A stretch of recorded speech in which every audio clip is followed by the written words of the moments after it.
Welcome to Soccer Morning on World Soccer Talk. Here's your host, Jason Davis. Good morning, everybody. Happy Wednesday, January 13th, 2016. Welcome into Soccer Morning at worldsoccertalk.com or via podcast, wherever you might be grabbing said podcast. Big show for you today. We are only one day ahead of the MLS Super Draft taking place in Baltimore at the NSCAA convention. Therefore, it makes sense to have a guest to talk about the Super Draft. Travis Clark from Top Drawer Soccer will be joining us in a couple of minutes to go over the top picks, the big talents that are available to MLS teams in this particular draft. Of course, I'll be asking him some questions about the utility of the draft in this day and age with modern MLS rules, homegrown academies, and the like. We'll also perhaps talk about Jordan Morris and his situation as that gets a little bit more complicated with his stint at Werder Bremen over in Germany. I've got a note on that in the news, which we're going to hit here momentarily. After Travis, of course, we'll take your phone calls on a Wednesday. Talk whatever you've got coming out of the soccer world. I'm just looking at some headlines this morning that I had not included in the headlines in the news, but certainly merit some discussion. AS Roma has sacked Rudy Garcia. That's fascinating. I had not heard that. So we will tack that on here and start with the Premier League. Newcastle United executes two comebacks from 0-2 down and 2-3 down to draw Manchester United 3-3. Excuse me, at St. James's Park. Paul Dummett scores. Is it Dummett or Dumet? I don't know. Dumet. I'm going to go with Dumet because Dummett sounds terrible. Scores in the 90th minute to grab a point for the Magpies.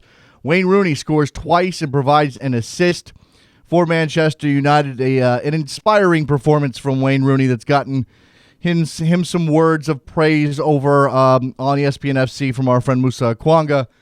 Look, they drew Newcastle United. That's ultimately a disappointing result. But I guess if you're going to look for a silver lining, Wayne Rooney scoring twice and getting an assist is that silver lining. West Ham wins away to Bournemouth 1-3.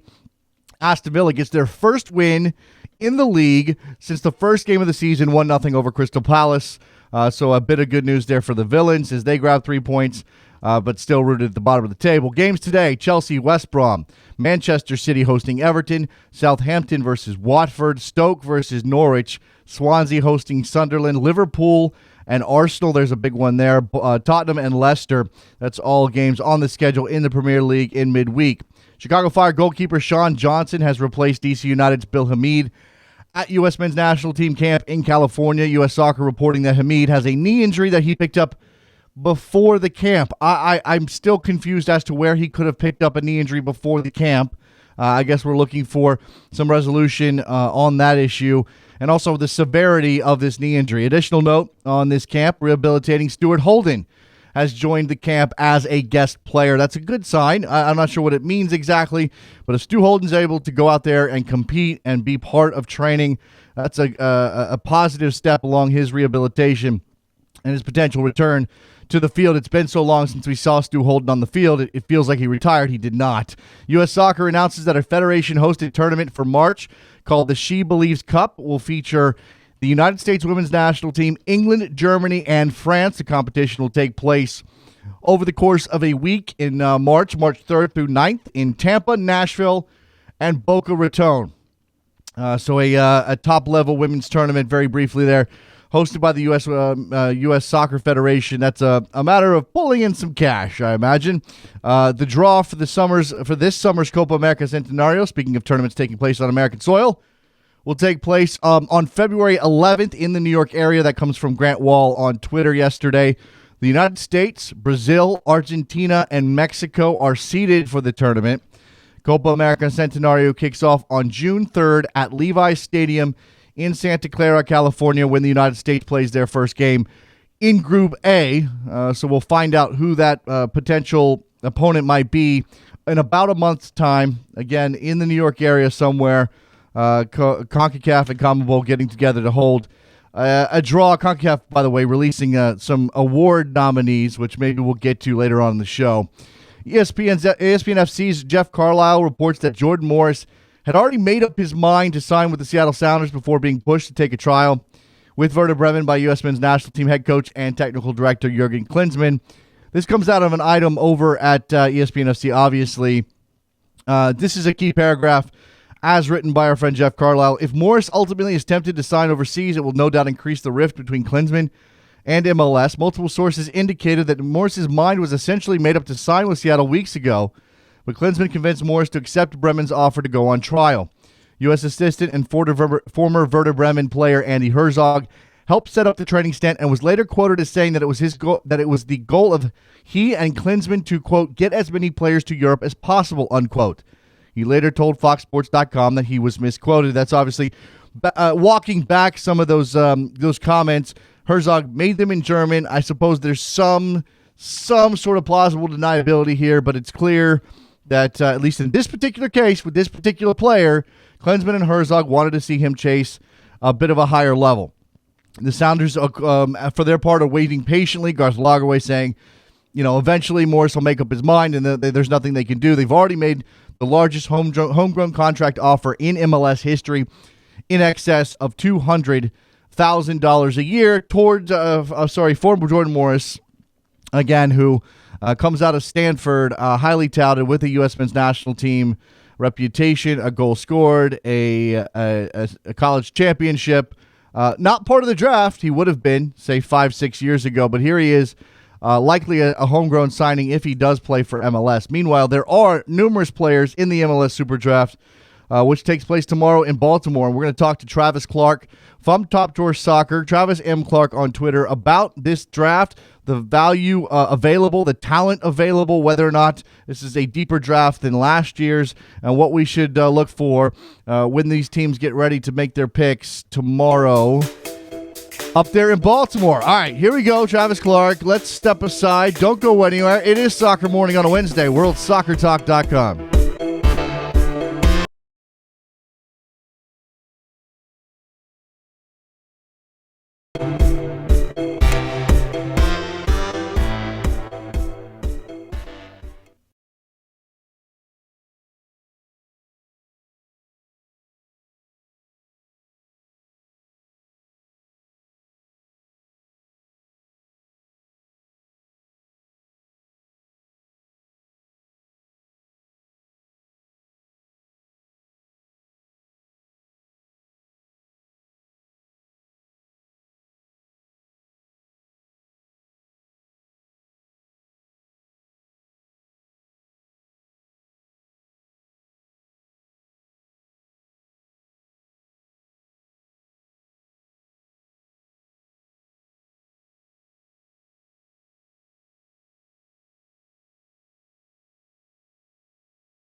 Welcome back to Soccer Morning on World Soccer Talk. with Jason Davis. Oh, the things you missed if you don't watch the video stream. Me doing my little dancing things here in my seat. Seat dancing. I think Travis Clark does a lot of seat dancing over at his pad where he covers many different kinds of soccer for Top Drawer Soccer. He joins us now. Hi, Travis. Hey, I actually was dancing. That was some pretty good intro music, and I feel like I have a lot to live up to keep the listeners on the line here. Well, okay, look. I think just to put some context around this, the MLS Super Draft is a very odd thing. You've covered your fair share. You and I have covered them together. We've made this road trip a couple of times. I don't know if you got out to Kansas City a couple of years ago, but when it's on the East Coast, it's fairly simple for us to get there. And it is an event. It is the league makes a big deal of it. There's lights and big loud music and interviews happening and everything else. And I wonder what you make of it, from not just from the value of the players involved, the quality of the players and how that's changing, because we'll get to that eventually, but just the event itself, what you make of it. I think, and not to disparage MLS too much, I think they try to make a mountain out of a molehill. So when you look at the players that are picked in the context of that, there are some guys who will contribute to a team in 2016. You want to drum up an interest as a league and get fans to know some of these players, but because there's not that same sort of working knowledge within a fan base as the NFL carries, as college football carries, and there's not that same cachet between college basketball and the NBA. A lot of fans are working these past few weeks to kind of catch up to speed. Maybe people will watch the Final Four, and that's usually some of the worst soccer you'll see in the college level the fall. Yeah.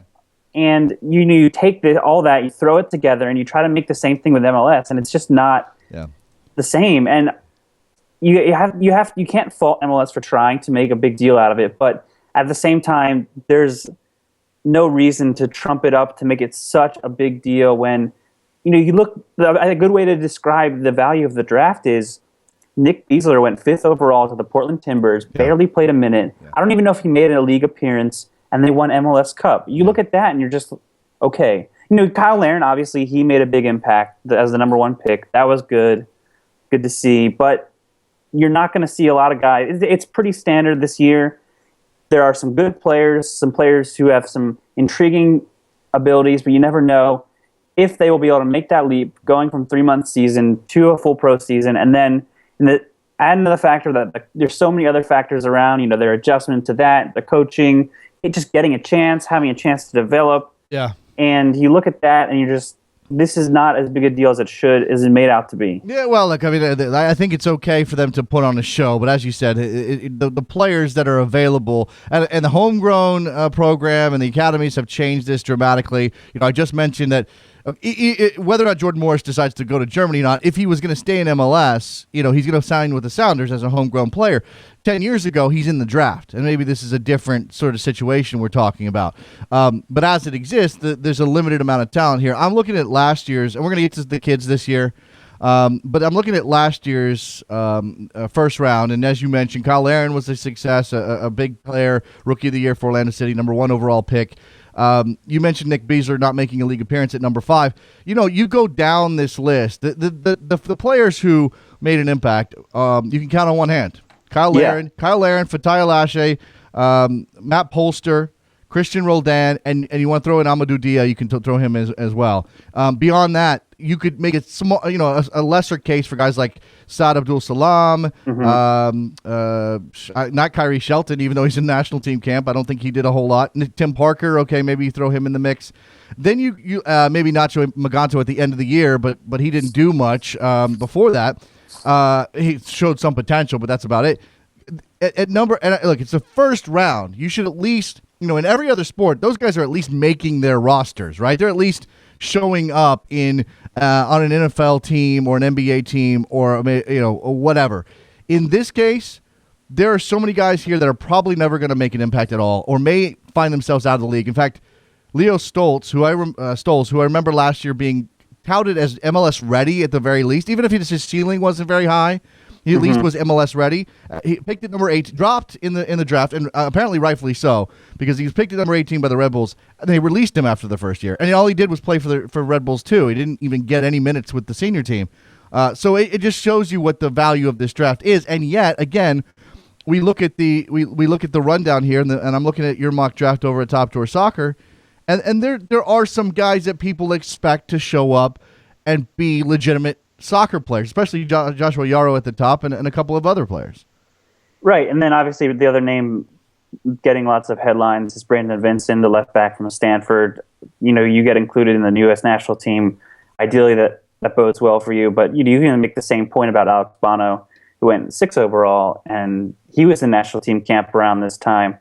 And, he had an up and down season for TFC2, not even the first team. So there are plenty of factors when you look at it. I don't blame people for being interested in it. And as a website that produces content for it, you see the uptick in sort of a different audience visiting the site. So you like that point. You hope people stay for a little bit longer as we move on from the draft and that sort of thing. But you're looking up and down, even at the players now, and you think, okay, well, I think Richie Laryea could be good, but a lot of what will happen to him will end up being what team takes him, what they want to do with him, if he has a USL team or a plan for him. Obviously that's a Generation Adidas guy, a little bit younger, so that's a little bit of different. I think, someone like Keegan Rosenberry, I look at and I think, I've watched him for 4 years at Georgetown, so I think he's someone that, okay, he's a guy that'll go in, he will compete for minutes at right back. Some coaching staff will be very lucky to grab him. Yeah, it's interesting to consider the approach of teams now. I mean, Vincent Toronto's pointing out that, of course, the USL teams have changed the way MLS clubs will approach the draft. I mean, there's a place to send kids to get some seasoning now, where maybe they didn't have that before. And yes, their contract status and their age makes a big difference in whether, like Leo Stolz was 24 this past season. He went the full college experience after having been in Germany and been in a couple of systems there. So he was not exactly typical, or at least typical in terms of top picks, because, as you said, a GA kid who's not hitting your salary budget is a different prospect. Right. You hang on to him. You cut Leo Stolz go. You cut him loose because he's 24 and he's hitting your salary budget, and really there's no benefit in keeping a guy that old and having him play at USL too. You've got other younger players, especially homegrown players. Especially the Red Bulls. Sorry to cut you off, but the Red Bulls case too. You just signed 6 homegrown players. You have Sean Davis, who is better and I think he's a guy that would end up pushing Stolz out of the picture. Younger American, probably at a lower number. Mel Corbos, similar situation. He's one of the new signees, central midfield. So the writing was on the wall for Stolz at a high number, and you're not even making the 18 for the MLS team. You're going to be out the door. Yeah. Sorry to pick on Stolz, but no. It's a good point you bring up. He's an example, and because I think that it's important to point out the circumstances of why a guy like that gets released after a year.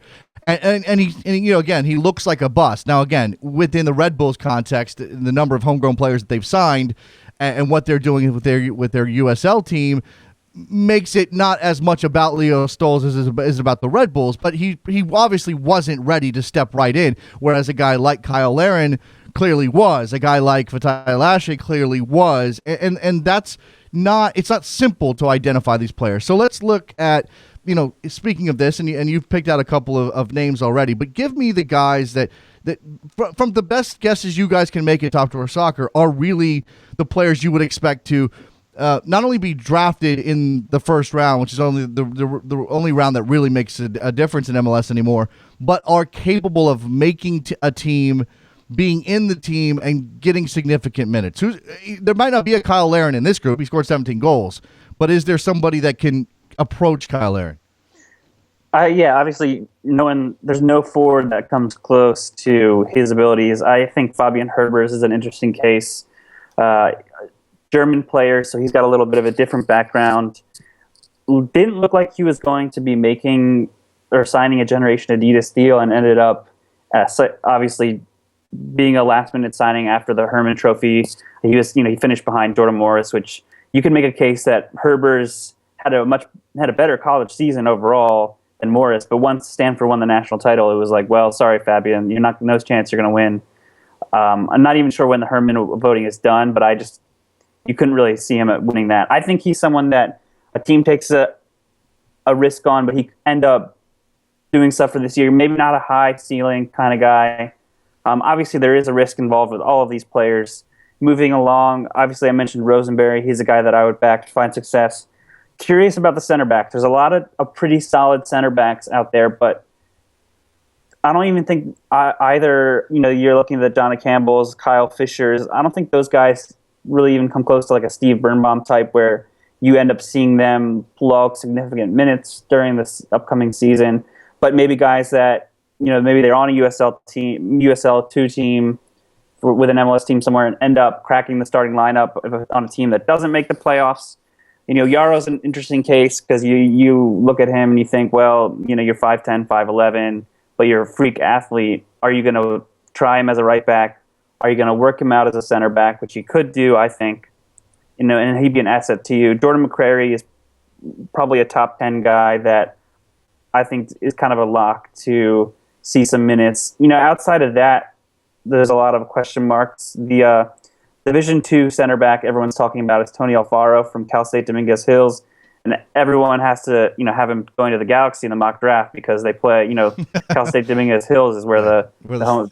I almost called it the Home Depot Center, StubHub Center is. So those guys are some of the names. Again, there are a lot of interesting cases. A lot of people like Andrew Tarbell, the Clemson goalkeeper, but there are always so many goalkeepers, and they're also in situations where, well, will he get minutes? Is someone going to pick a rookie goalkeeper and then play him, or is it going to be like he'll kind of fall down, go somewhere in the late first, early second round to a team that has a plan for him, be like, okay, we're loan you out to our USL team all year, or we're going to have you as our number 2 guy, that kind of a thing. So many factors to consider that I've learned that, how does an international status affect somebody, that kind of a thing. So many things to consider, and then obviously people love to guess and to speculate and to do mock drafts, and at this point I'm just ready for the draft to be over and done with.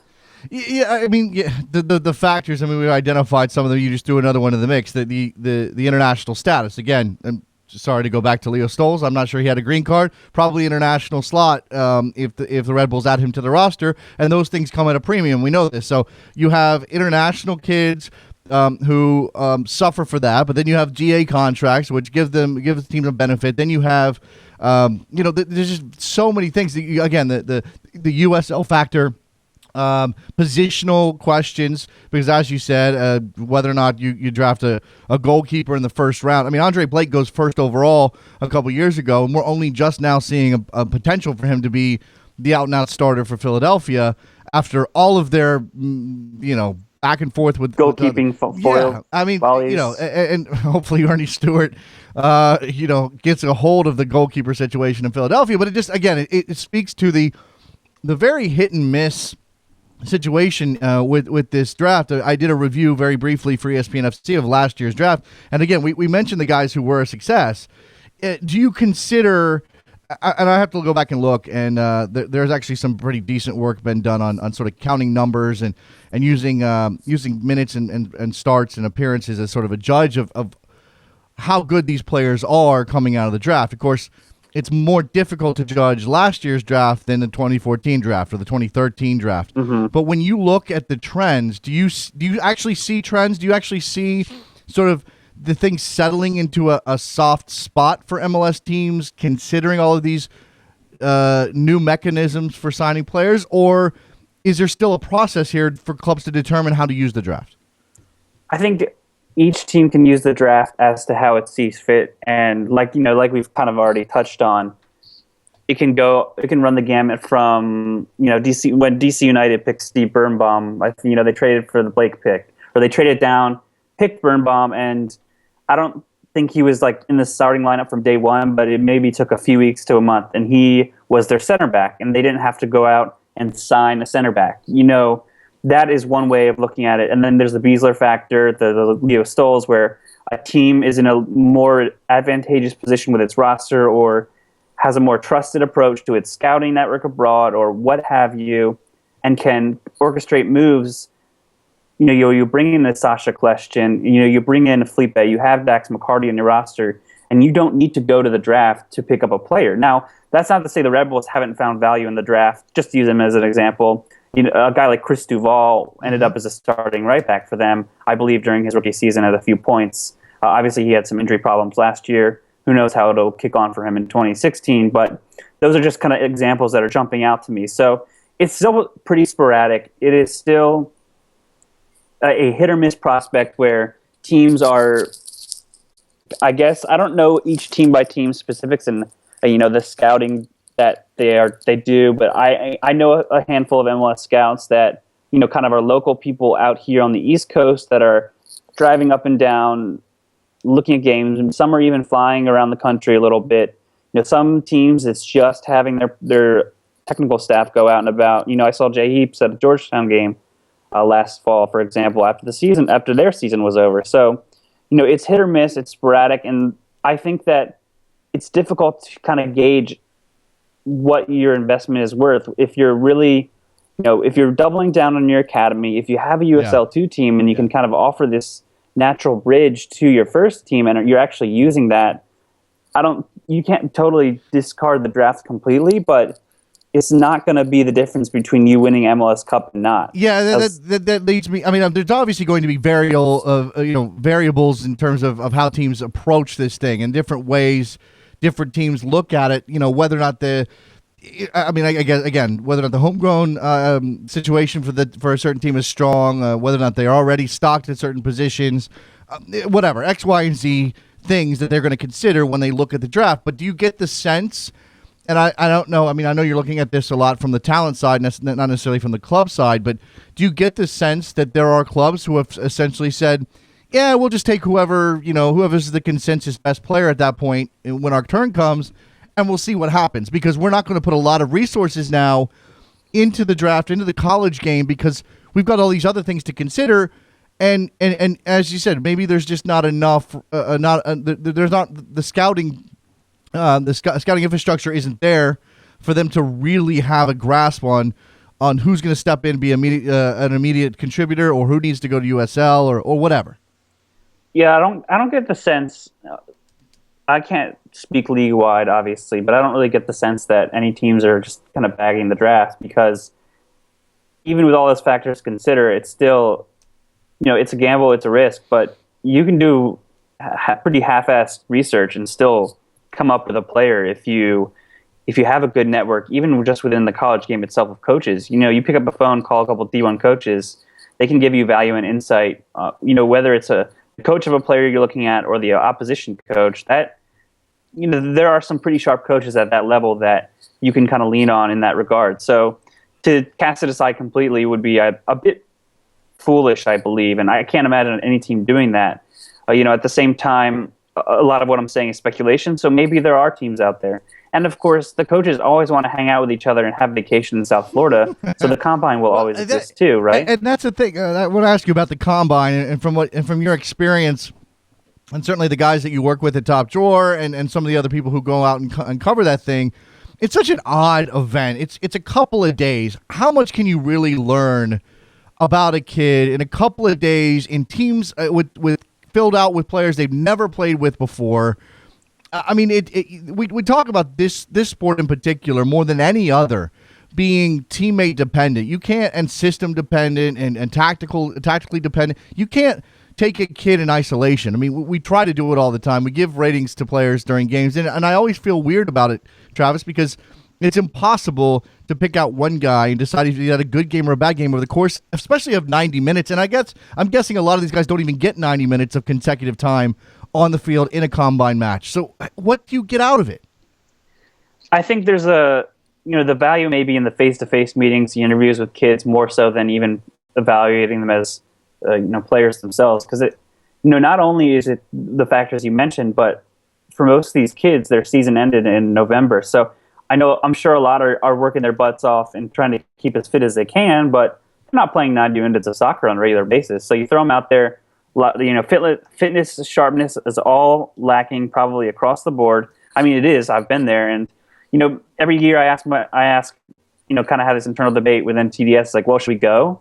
Is it worth it? And it's sort of, if you're basing and evaluating talent just off of those 3 games, and I'm sure some teams are more than they would admit, it's not going to necessarily reflect well. I still think you could come up with a player who ends up, a lot of people will point out the Tesho Ekindele, but that kind of overlooks the fact that when that FC Dallas knew of him, because Oscar Pereira likely scouted him while he was at the Colorado School of Mines, Right. while he was with the Rapids. Right. So that overlooks that. And yes, the Dallas Dallas made that trade up for him, and it's worked out relatively well. He's not a superstar by any stretch, but he's a good, solid pro for them.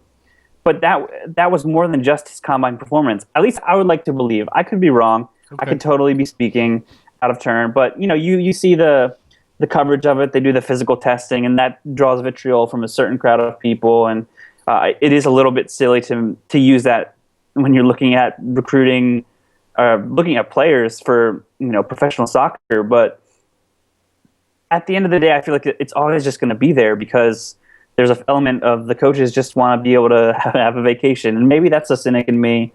But it's a really nice time because you're only working for a couple hours a day, and then you have days off in between. But for the players, it's kind of a grind. 3 games in 5 days, that is really not going to lead to a lot of great stuff. No, of course not. All right, so the draft coming up tomorrow.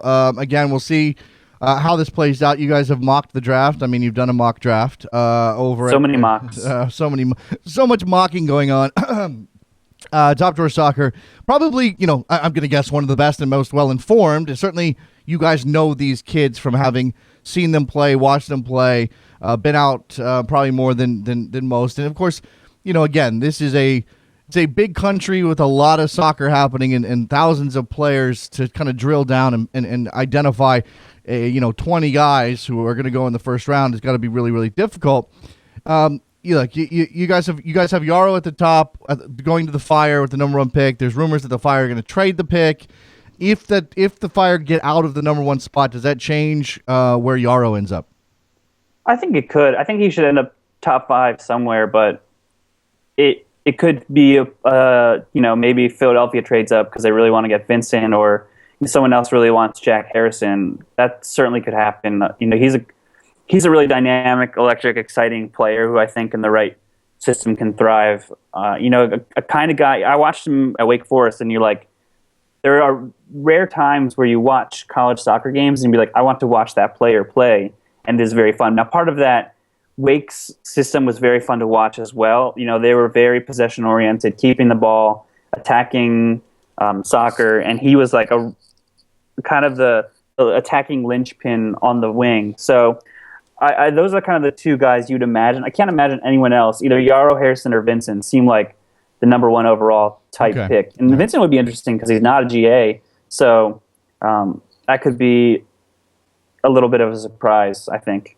All right, so the draft is coming. We'll see what happens with those guys and who goes number 1 overall. It's not quite the same sort of honor it is in the NFL draft, but it's still a big deal to be the top pick for anybody in the MLS Super Draft. Again, the guy I mentioned who 10 years ago would have been in the Super Draft, but now if he ends up in MLS is likely to be a Seattle Sounder, is Jordan Morris, the Herman Award winner, the national champion with Stanford, who led his team to that title, a U.S. international, a guy with a goal against Mexico under his belt. Certainly a lot of hype and a lot of expectation for Jordan Morris, whether in MLS or beyond. And he's over in Germany right now with Werder Bremen. And I've heard I read the report this morning, Travis, from Jeff Carlisle, that Jordan was basically ready to sign with Seattle before Klinsmann and Andy Herzog stepped in and sort of encouraged him, probably very forcefully, to go try this thing out in Germany.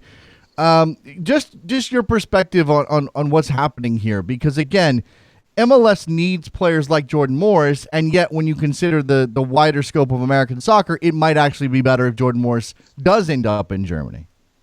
Right. I think that's the important thing to keep in mind. I believe I'm paraphrasing Alexi Lalas here when I say that what's good for MLS or what owners or fans perceive to be good for MLS isn't necessarily good for the national team. So you look at a guy like Jordan and you think, okay, where is the best fit for you? I think that in terms of pushing him and demanding more out of him as a player, obviously it's Europe is the right path for him. But there are so many factors there. The factors we discussed when you're looking at a college draft and these players, it's the same for Jordan. Is it the right club? Will he play? Will he be comfortable? Will he adjust? And if he goes to Seattle, maybe that eases his transition to pro level a little bit more. And I know, looking at the situation for me, I would bet every single dollar that I own that he will end up signing with Seattle. I would not even hesitate, seeing the player go from club and to stay at Stanford for as long as he did. You get the sense that he likes being comfortable in a familiar environment, and so he'll probably end up signing with Seattle. This is just to kind of, as you mentioned, please Klinsmann keep himself in the mix of the national team. So I just think it would be hilarious if Morris signs with an MLS team with Seattle and he doesn't get called into the national team anymore. It's like you're calling him up when he's at Stanford and not now at Seattle. That would just be the most bizarre Klinsmann thing ever, I think. Yeah, but it'd be up there. It smacks totally as what I haven't read that report yet from Jeff Carlisle, but it smacks totally of what's going on in the situation. I think it's probably good for Jordan overall to see that level, to be like, maybe ask himself, maybe he will have second thoughts. Maybe he will end up there if he sees and be like, look, I can hang with these guys. I can do this, and I could play in the Bundesliga. But then, going there for a few days on trial is a lot different than living there in a country where you don't speak the language. So, I'm all for it. I lived abroad. I lived in Australia, so it didn't matter. And it pushes you as a person. It just introduces you to a lot more things than, going away, going to college, and then moving back home. Not that if Jordan did that, it would be wrong, but there are things about it that just help you as a person even more so than just looking at it as a soccer player perspective. Yeah, I mean, obviously, as fans, the first thing we go to is playing time and development. And look, the coaching and the level and the competition higher at Werder Bremen, the amount of playing time available, probably better in Seattle. I mean, it's hard to imagine Jordan Morris signing out of college with, a top 10 German team and then suddenly becoming a player that they're going to throw out there in Bundesliga matches. Whether he's playing in the DFB Pokal is not necessarily what we're looking for. But this is about him as well and about his individual view on his career. Just a couple of quotes here. Werder Bremen CEO Thomas Eichen said, he does a few things you usually rarely see. He has his sights set on goal at all time, does not think about it too much.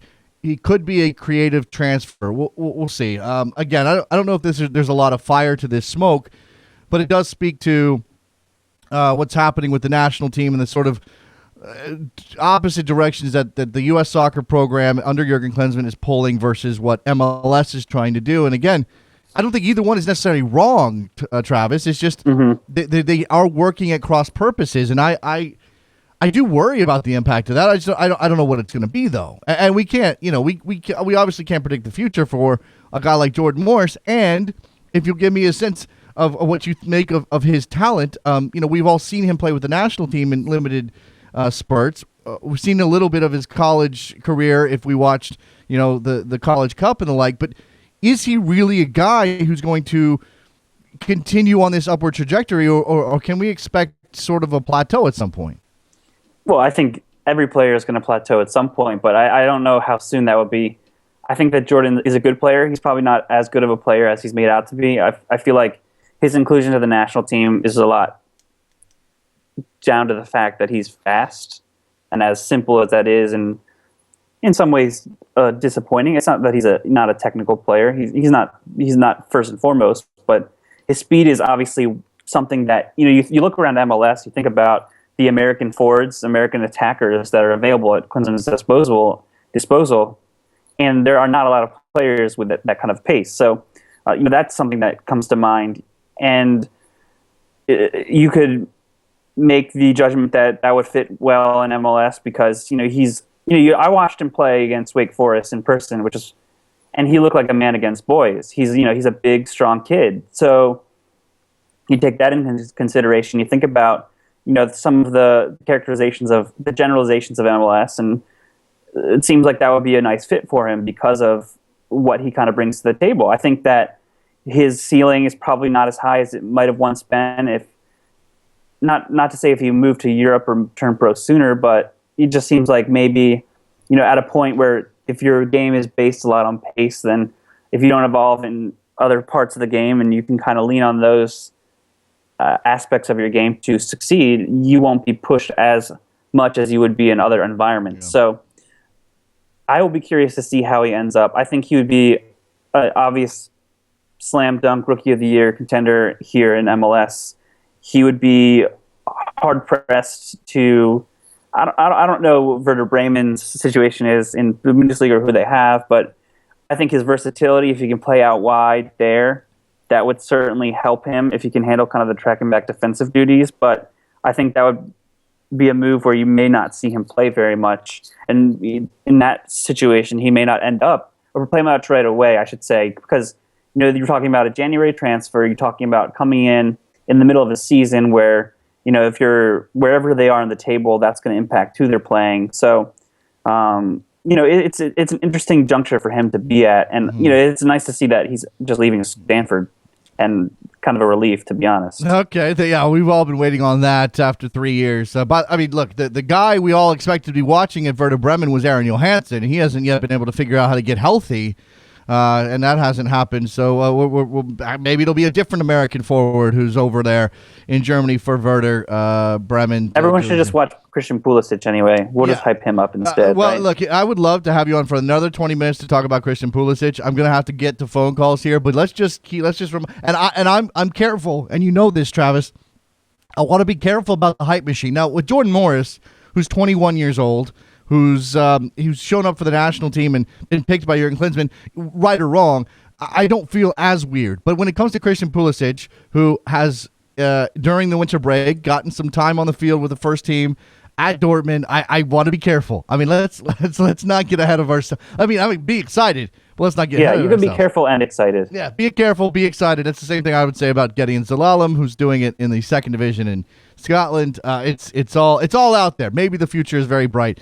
Travis Clark from Top Door Soccer. Go follow Travis at Travis M. Clark. He'll be up there in Baltimore for the Super Draft and the events surrounding it. And hopefully I'll get to see you up there, Travis. Appreciate the time. Yep. Thanks for having me on. There goes Travis Clark. Always a good chat with him. Let's take a break. When we come back, the phone lines will be open. We can talk Jordan Morris. We can talk Aaron Johansson. We can talk Christian Pulisic. We can talk NFL, not kind of. Soccer Morning, Sirius XM FC 85. I can't believe I just did that. I just said the Sirius XM FC. Wow, that's terrible. I'll see you guys in a second.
Welcome back to Soccer Morning on World Soccer Talk with Jason Davis. All right, guys, this is Soccer Morning on WorldSoccerTalk.com. That's where we are right now. Yes, I know where I am. Please don't think that I've lost my mind. Just a couple of wires getting crossed here in the last segment. Good discussion, Good discussion with Travis Clark about the MLS Super Draft coming up tomorrow. That's certainly one of the top stories in the American soccer scene, and in addition to the Jordan Moore situation.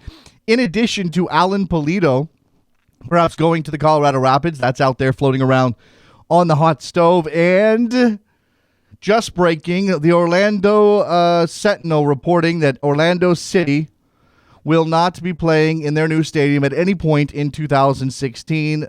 Construction has taken longer than they expected, and that the club has now announced they'll play the entirety of the 2016 season at the Citrus Bowl, which is obviously the stadium that they opened up their existence in. Not great news, but I imagine it's about getting it right. If you're working to put a world-class stadium together in a market like Orlando, you got to get it right. The other thing that's come up the last 24 hours or so relates to the NFL, and really it's about what's happening with the relocation of the St. Louis Rams to Los Angeles. They returned to L.A. for the Rams, as voted on by the NFL owners yesterday. It looks like that's going to happen. Who knows what's going to happen with the Chargers? But at least we know the Rams are going to move to L.A. Now, with that happening, and yes, St. Louis is getting screwed. Let's just put that out there on the table. But with that happening, does that mean that there is now an opportunity for MLS to move into the St. Louis market? I think Nelly down in Texas wants to talk about this very issue. What's up, Nelly? Hey, Jason. When Seattle lost the Sonics, it's a big deal for them. And, Sounders came into MLS, and they've got a lot of fan base that follow them. I know it's a hard idea, but I'm thinking maybe now, in 3-4 years, St. Louis could now have a MLS team since. Yeah, I don't know that the Rams moving has a direct connection to what might happen with soccer in St. Louis. And I'm not trying to say St. Louis wouldn't be a good market or they don't love their soccer in St. Louis. But still, you've got to have all the ducks in a row, and that's an owner of a significant, deep-pocketed owner. And the way that MLS is trending right now, you got to have a lot of cash to be an MLS owner these days, or you have to have a group that has a lot of cash. Two, you've got to have a stadium plan. I mean, you've got to have in this place, not in New York City, obviously, but in this place, you've got to have a stadium plan together, ready to go in St. Louis. And I don't know that we've established the efficacy of the fan base in St. Louis yet. I think that while it's natural to consider that there's a vacuum in St. Louis, let's move into St. Louis. I don't know. There are some other things that have to be done first. I think what maybe is also interesting, Nelly, and I don't think that you're calling about this, but let's consider the impact of the Rams going to L.A. and potentially the Chargers moving to L.A. on the Galaxy and on LAFC. I mean, I don't know that L.A. is clamoring for 2 NFL teams or even for the Rams to come back, but there's going to be enough of a buzz in the city that you imagine it's going to overshadow what LAFC could have done. LAFC might have had sort of the outdoor professional sports market to themselves beyond baseball. And that's a very different niche kind of thing over a long summer. But they could have had sort of this thing to themselves for a little while in terms of building publicity. But now everything LAFC does is only going to be immediately overshadowed by the fact the Rams are coming back. Yeah, that's very true. I mean, I've noticed that a lot of the MLS teams that have a lot of fan support are teams that don't have another professional sports team like Portland. They only have them and the Blazers. Montreal, when they lost the Expos, they were very upset too, and now they have the Impact. Real Salt Lake.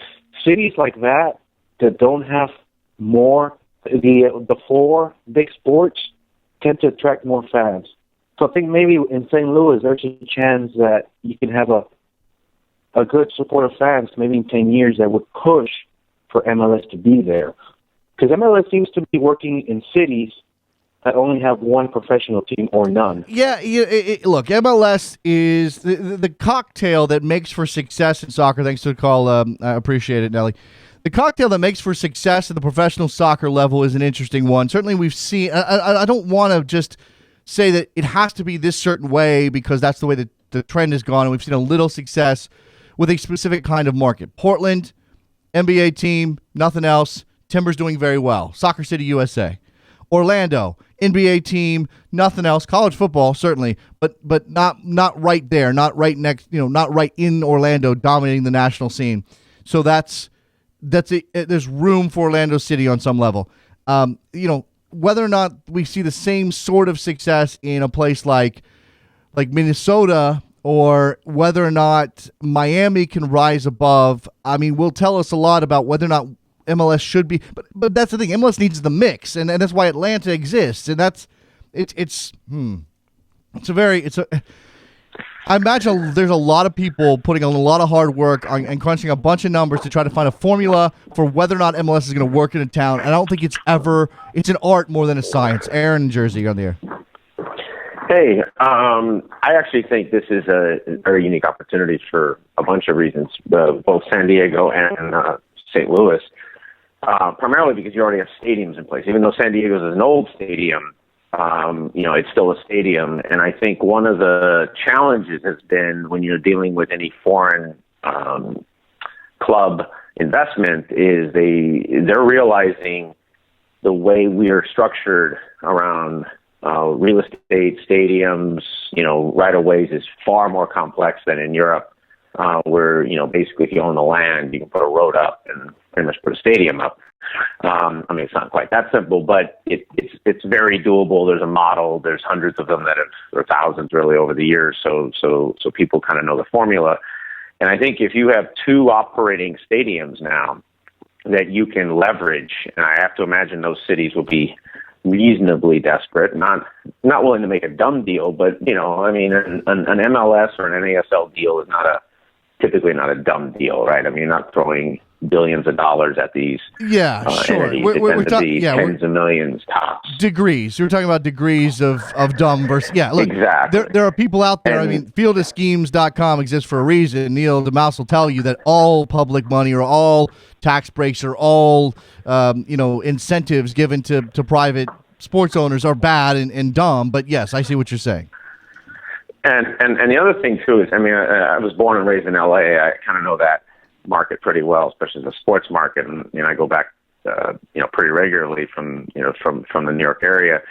And it's going to be interesting because the Chargers going up from San Diego, I think, is a horrible deal. It's bad for cultural football, but if they do it, they're going to do it primarily because of the kind of stadium deals they're going to do with Kroenke and the reinvention of LA and so on. And I think the Rams is a cleaner fit because there was history there, and I actually think the Rams are going to do really well in LA. But I think the Chargers will be kind of like a Chivas version of the NFL because their fan base is so basic and loyal to San Diego, which is going to open up a huge gaping hole. Because when you think about it, and if you don't know that area, basically south of Anaheim, there's really not much professional sports except for really the Padres, and that's going to be, and that's a huge area. You're dealing with almost 8 million people, so there's actually a massive opportunity for MLS in the San Diego area, especially when you're dealing with Tijuana and the border towns. I actually think that should be one of the more successful MLS. I actually think it could be the equivalent of Portland. You're bringing like the first Portland. You're bringing some bias here to the table, admittedly, Aaron, but based on where you come from. But do you think that San Diego actually is a better idea than St. Louis? Yeah, I do for a couple reasons. Is that there's some basic football demographics that work there anyways. And the other thing is that you have a huge span from Anaheim down through the border area where you just don't have a lot of professional sports anyways. I would argue you could have put another American sports team, non-soccer based sports team in that region. It's because of the growth. It's grown tenfold in my lifetime in that area, and the only thing they lost was a basketball team because the Clippers are originally were from San Diego. So you really haven't had any growth. And now if it was the Chargers, they don't have college football. San Diego State's a joke. I mean, it's a great college to have fun, but I mean, it's not really a place to it's not a sports. A big time sports university. So you really don't have any sports except for the Padres south of Anaheim, which is about 100 miles from the border, about 110 miles from the border. So, it's a huge, and you have like 8 million people there. So I actually think San Diego is like a slam dunk. But I don't know if the MLS people, because they're very New York centric and LA centric, they kind of see that space that way. Well, look, so much of the focus, I mean, again, we're talking about trends here, and I think it's interesting. So much of the focus has been on urban locations for stadiums, and I get that. I mean, that's certainly been a recipe, and you've seen so many teams sort of, turn themselves into fringe entities in Chicago and Dallas and Denver with bad locations. The Red Bulls to a certain extent. I mean, you take what you could get. The problem is it was all timing back then. You took what you could get because you had to be out of Soldier Field or you had to be out of Mile High Stadium. But then, now we're 20 miles away from the urban core and the very fan base that we want to try to attract. The young people aren't coming out. Now, I know San Diego got a lot of those young people. The question is whether or not they will come off the beaches to go to the games, Aaron. Well, I mean, I just think there's a big sports void, anyways, in that region. I mean, you have people. I know people for years. I was at the USC UCLA game this year, over Thanksgiving, and friends they drove up from San Diego for this because there's nothing down. I mean, they'll drive up for Ducks matches in Anaheim. That's an hour. Well, if the traffic's bad, that's a 2-hour drive to go see a hockey match in the middle of the week.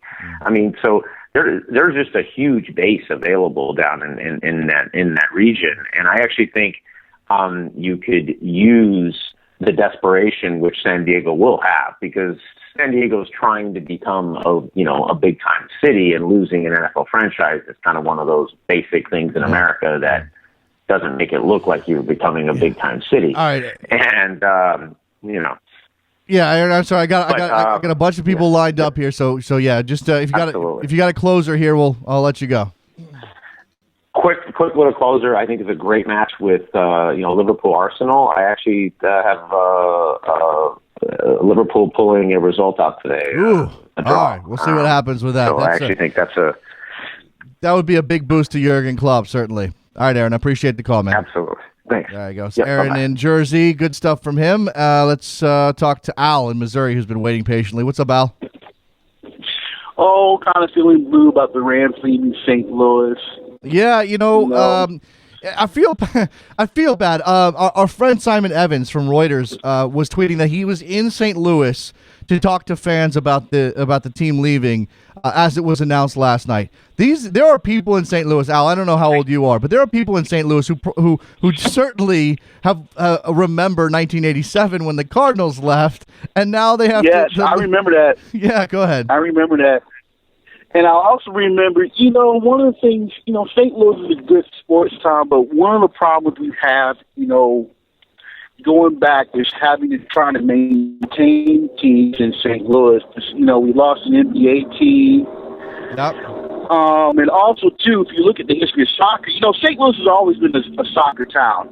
But if you go back to 1977 when the Stars were there, we lost 6 or 7 different soccer franchises. Not the fault of the city, it was because we were playing in unstable leagues at that time. Yeah. No, so I don't want to put that on. Yeah, that's the thing here. Yeah.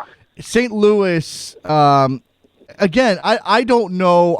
If I want to equate St. Louis's soccer history and the fact that St. Louis is quote unquote a soccer town to a clear notion that a professional team is going to succeed. But at the same time, you have to consider the stability of the leagues that they played in, which was bad back in the day, the fact that they basically got the AC St. Louis program got railroaded by terrible decisions by the guy in charge. I can't remember his name. Jeff something. Jeff Cooper. Yeah, you know, he was. Go ahead. I would say he was just as bad as Dan Kroenke. He just placed the team in there and just basically left and everything else. He was nowhere to be available to be interviewed and everything else. Never advertised the team basically, and then the team just folded. Yeah. I think he ended up selling a portion of the team to some shady European businessmen. They hired Claude Anelka, Nicholas Anelka's brother. Yes. What a joke that situation was. But Al, okay, so we just had Aaron on the air advocating for San Diego to be an expansion candidate and saying that it would be a better idea than St. Louis. Are you going to tell me that St. Louis is a better idea than anywhere else right now? Oh, right now St. Louis is right now because they have the infrastructure. They just need, if Dave Peacock, who's the guy who was trying to who put this stadium task force, who has some money and everything else, what he should do is that, in the next couple of months, come up with a stadium plan for a soccer stadium, but see if you can do it without, because unfortunately, if you're going to ask for public money for a soccer stadium, that's not going to fly. The politicians were there will be like, no way, we're not going to do that again. They're going to have to come with a privately funded stadium, and they're going to have to get, the St. Louis Baseball Cardinals, who have hosted, soccer matches over the last couple of years and everything else, to get on board and maybe, become an investor of St. Louis FC. Dave Peacock can maybe become one of the investors too, because he has some money. He used to work for Anheuser-Busch and everything else. And they're going to have to do a study like Louisville is doing right now. Come up with a stadium plan. Come up with a study. How are we going to renovate? Riverfront. The Riverfront that was supposed to be the NFL stadium was supposed to be there, but it's not anymore. How are we going to rejuvenate that area? Yeah, I don't appreciate the call, Al. I got to move on. I got a bunch of people lined up. Certainly consider. Okay, talk to you again. All right, thanks, Al. Look, St. Louis is an intriguing candidate, and I don't know that the Rams leaving should be the thing that then takes up MLS interest. Of course, again, you have to have the ownership and the stadium plan and all of those things. But it does naturally feed into this notion that there's a void to fill. Now, when people make the comparison between Seattle, which lost the Sonics, and the success of the Sounders, let's just remember that all the Sounders had everything lined up, including a notion of playing, again, not in a soccer-specific stadium, but in a stadium with soccer designed, partly designed with soccer in mind. And there was already an infrastructure there, the partnership with the Seahawks. It's not exactly the same idea if the Rams leave. I don't know that people just automatically flock to the soccer team because they're missing the St. Louis Rams. Bill in New York, you're on the air. Jason here. I'm just calling about the NFL move out to L.A. And last night, our 5 o'clock news came out with the Rams going back to L.A. And then they let it off saying that they weren't the only team going to L.A. And I was like, oh, my God. Everything that LAFC is doing right, they're going to shoot themselves in the foot here. And I thought they were going to be the other team going with them to this football stadium and ruin everything that they had. I was glad to hear it wasn't them, that it was the Chargers. No. But for a minute there, I thought, oh, this is great. Look at us, MLS. We made 5 o'clock news, but it would have been for all the wrong reasons, in my opinion. Yeah, I'm glad that wasn't the case. I don't know how LAFC, I don't think they have to respond to this necessarily, and there's not much you can do. But man, their job just got a lot harder. It just got a lot harder. Yeah, where are they going to put another stadium down? No. LAFC has already got their stadium plan done. They're good on the stadium front, Bill. I'm not talking about that. I'm talking about trying to rise above and grab any attention as being the new boys on the block in the sports realm of LA when the Rams are coming back and when the Chargers are potentially joining them as well.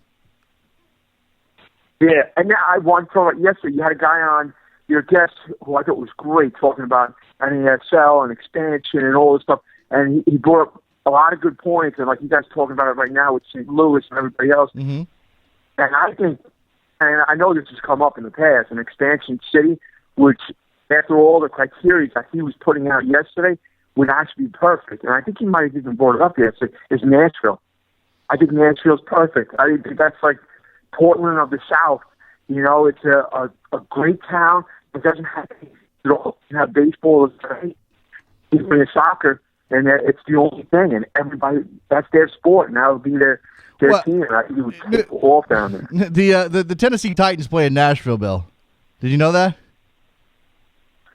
But all right, you got me there. I'm done with football. I'm completely done with that. Okay, yeah. So because it's Tennessee, people may not connect. I mean, I don't know that. I don't know. The Titans play in Nashville. So, but Nashville's not. I don't think Nashville's a bad idea necessarily. Again, it's not just about. You know, we could pull up a map of the United States and look at some towns and go, oh, San Diego, that'd be great. St. Louis, that'd be great. Nashville, that'd be great. San Antonio, that'd be great. Whatever. But it takes all of these other things getting lined up in order for MLS to consider a city. And again, I don't know. I mean, I don't like MLS being reactive, but I sort of understand why they have to be. Yeah, I think it's just the stage that we're in. And we got to look for these small markets, and it's one of them that I like. All right, Bill. And with the draft tomorrow, yeah. Everybody's making a big deal about how there's nothing good about the draft. It's a fun day. Oh, no. Let's just take it for that. From a fan perspective, if you have an opportunity as a fan, and this is why the East Coast drafts, I think, are the best ones, and no offense to Kansas City and Indianapolis, where I think it's been in recent years, but the East Coast drafts are the best because you got the DC United fans can come up from Baltimore, the Philly fans, the New York fans, the Revs fans, they want to come down, make that trip from Boston. Columbus isn't that far away. Fans can show up and be part of this. And, the first draft I ever attended was in Baltimore a couple years ago, and I remember – I think maybe it was a Philly draft a couple years back. I don't know. One of them, the fans going at each other is the best part of the draft, to be honest with you. It is. I know they have a bus coming from New York going down there, and all the supporters going. It's a great day. It's just a good day for MLS, and just enjoy it for what it is. Yeah, there you go. Bill, Thanks, I appreciate the call. Thanks a lot, man. Hey, we're talking, obviously we're talking MLS expansion. Everybody's got their thoughts. I find myself kind of holding back on picking a town and saying, hey, that'd be a great place for soccer, because there are so many variables at play, including just the general soccer community. I mean, this is why St. Louis gets mentioned, because they got that history. There's a soccer town. But there's other things involved, clearly, that for a sport that is not yet mainstream. I mean, if this is the NHL or even, the NHL is more mainstream than soccer, so it's a little bit of an easier push. Let's go to Stan in New York. What's up, Stan? Hey, how's it going, brother? It's going well. What's on your mind? Hey, nothing heavy, man. Just wanted to piggyback off of kind of like the trend of what everybody was talking about regarding the expansion possibilities. Yep. It's a little funny. I've been reading online, and San Diego has a couple of competing potential ownership groups, and for me, that's a little out there, because I think Landon, he's linking up with the he shut that down. The British guy from Fox Soccer. Stan. Apologies, I forget his name right now. Stan. Hello? Stan. Yeah, that's Warren Barton, but Landon shot that down. He shot that down on Twitter. He said that's not true. Okay, cool. Well, yeah, I just wanted to, that would have been a little funny seeing where MLS would have gone. Maybe Landon, maybe the other guys. I know there's some kind of like real estate guys that are looking into some stuff too. But I want to actually call and talk about Jordan Morris and about where he should or shouldn't be going. I get it, man, regarding the kind of like hometown sentiment. You want to make sure, like MLS gets at least first dibs at him. But for me, this is a no-brainer for him as a player and also as a U.S. men's national team player. He has to go to Werder Bremen. Again, everybody talks about playing time. Okay, say they sign him for I think the offer that Lagerwey's offering him is around $200K. Say if Werder Bremen gives him about $250K, loans him out to a Bundesliga 2 bottom dweller. Again, do you want him competing against that kind of defense or the USL 2 defense? He's not going to start over Dempsey and Obafemi. Yeah, no, but he's they're not going to put Dempsey at kind of like the peak of a diamond and have him play number 10. They've tried that. No. That's a mess. Dempsey doesn't work hard enough. Sam, Dempsey's getting older. Hello? There are minutes, but there are minutes available in Seattle. Trust me on this. There are Lamar Nagel, Chad Barrett type minutes available in Seattle. He would play. But again, okay, I'm listening. Go ahead. No, he would play. They would not just send him to USL 2 for the season. I mean, he might go up and down. I don't know how that works in terms of the rules, but trust me, he's going to be first guy off the bench. If they sign him to a $200,000 contract, he's a U.S. international. He's already got name recognition, and he's a talented player. Mac Herman Award winner. He's going to play in Seattle. I don't think it's going to be starting minutes, but he's going to play. And so to identify this as, well, don't play in Seattle or play in Bundesliga 2 or 2 Bundesliga, I don't think that's the right equation. No, well, that's your opinion. I respect that. But again, this is kind of like a platform for constructive and, differing opinions on certain matters. Regarding like him getting minutes at Seattle. Okay, this is Dempsey and Obafemi. Let's look at the situation. Dempsey and Obafemi are getting older. Yeah. So what is he going to get? About like maybe 15, 20 minutes? They're going to want to get a good majority of whatever they have left out of these next couple of years with them. Especially they're going to try to push for a title. These guys are getting older. They're not going to put the hopes of a championship on some kid. So again, I hear you. Yeah, he might get like 15 minutes as a sub. That's not going to cut it.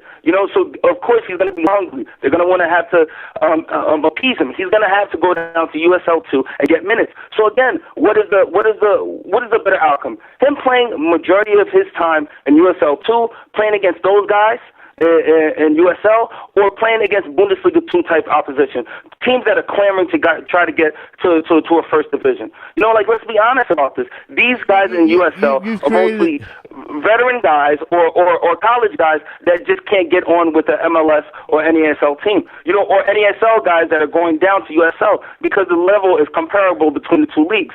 So again, who is he competing against?